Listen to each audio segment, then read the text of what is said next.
the truth is that if you really look at the situation and all of the evidence and everything we know now about, since March or even before March, when COVID first, hit the news, say since, January, February or whenever, and you look at everything we know now, like actually follow the science, not the way these, bastards use that term.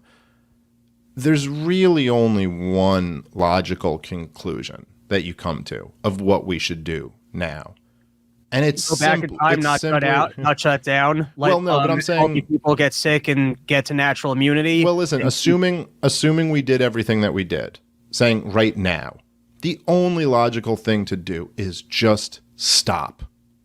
It doesn't have to be this way. We just don't have to do this anymore.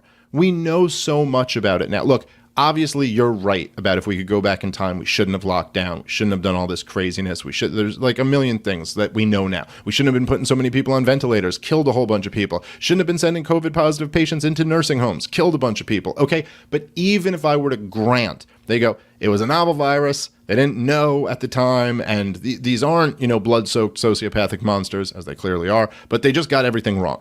Okay. We know so much now. And we know that we can just stop.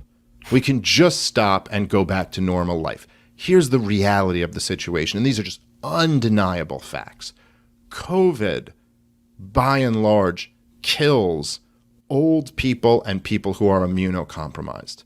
That is just the reality. I mean, look at the data. I'm not saying like they're slightly more likely to get sick and die, or are disproportionately affected. I'm talking about if you take them out of it, this isn't a pandemic. This isn't even a thing that we wouldn't even be talking about it on this level. The amount of young, healthy people who die from COVID is negligible. This is not a problem. It is a problem for people who have weakened immune systems and who are old, which, tend to. There's a Venn diagram there, right? So knowing that, the vaccine is available for those people now. And if they want to take it, what the scientific experts are telling us is that will prevent them from getting very sick or dying.